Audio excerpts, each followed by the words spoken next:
Babala sa publiko ng Bureau of Fisheries and Aquatic Resources or BFAR, hindi lahat ng nasa lamang dagat ay dapat kainin.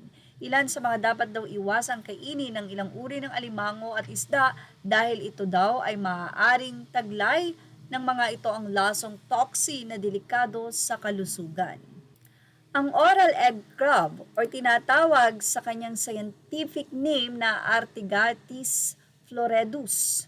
Pisikal na katangian, karapache, baluti, oval at makitid, makinis ang ibabaw at gilid.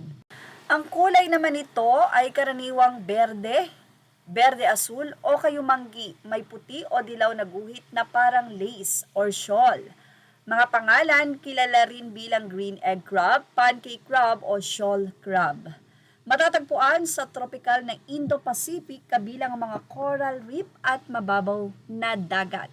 Madalas nakikita sa mga lugar na may mabatong subdunes at coral formations. May laso na hindi nawawala kahit lutuin. Ang pagkain nito ay maaaring magdulot ng matinding pagkalason at kamatayan. Uri ng lason, karaniwang nauugnay sa sandfeed crabs na kilala sa pagkakaroon ng neurotoxins tulad ng tetrodotoxin at saxitoxin. Hindi ito dapat kainin kahit paihanda sa tradisyonal na paraan dahil kahit na halimbawa nilaga, inihaw, ginisa dahil nananatili ang laso nito. Pagkakamali sa pagkilala, madalas na pagkakamalan itong flower crab or portunid crabs na ligtas kainin. Ang flower crab ay mas kilala sa lutuing Asyano samantalang ang floral egg crab ay nakalalason. Noong 2021 ay nagkaroon na ng ganitong issue na 2 bata ang nawalan ng buhay dahil mangingisda ang kanilang ama at nakakita nga nito at iniluto. Ang ina ay hindi kumain kaya hindi ito naapektuhan. Tungkol naman sa devil crab or Sosimus aeneus. Medyo pangalan pa lang po ay talaga namang nakakatakot na. Well, ang devil crab o Sosimus aeneus ay isang nakalalasong uri ng alimango na matatagpuan sa mga coral reef ng Indo-Pacific. Kabilang ang Pilipinas, kamakailan lamang nagkaroon ng insidente sa Palawan kung saan isang vlogger ang namatay matapos kumain ng devil crab na niluto sa gata. Kaya muling nagbabala ang mga otoridad na huwag itong kainin. Laki, humigit kumulang ito ng 60 mm by 90 mm. Ang itsura nito may mga kayumangging batik sa mas mapusyaw na background kaya madaling makilala. Ang tirahan nito, matatagpuan ito sa coral reefs mula East Africa hanggang Hawaii, kabilang ang mga dagat sa Pilipinas. Toxicity. Laman at baluti naglalaman ng tetrodotoxin at saxitoxin, parehong heat-resistant neurotoxins. Epekto, maaaring magdulot ito ng matinding pagkalason at kamatayan kahit hindi lutuin o pakuluan. Pagkain hindi ligtas, kainin sa anumang paraan ng publiko. Ang sumusunod ay ang pufferfish.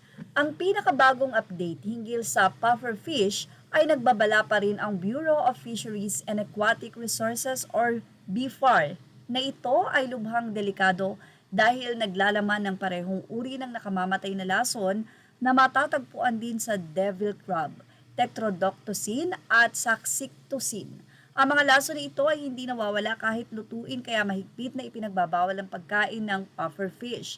May iba't ibang uri ang pufferfish. Kilala rin bilang blowfish o fugu sa Japan. May kakayahang magpalaki ng katawan bilang depensa, karaniwang kulay abo, berde o dilaw na may batik. Tetrodotoxin at saxitoxin, heat-resistant neurotoxins na nakapagpipinsala sa nervous system. Epekto, pagkalumpo ng kalamnan, hirap sa paghinga at kamatayan kung hindi ito maaagapan. Nasa laman, balat at lalo na sa atay at itlog ng isda ang lason nito. Naku, mukhang papalag ang mga Pinoy dito. Horny goby fish or may local name na biya. Kasali siya? Ang pinakabagong update hinggil sa horny goby fish o local na tinatawag na biya sa Tagalog ay mula sa Bureau of Fisheries and Aquatic Resources or BFAR.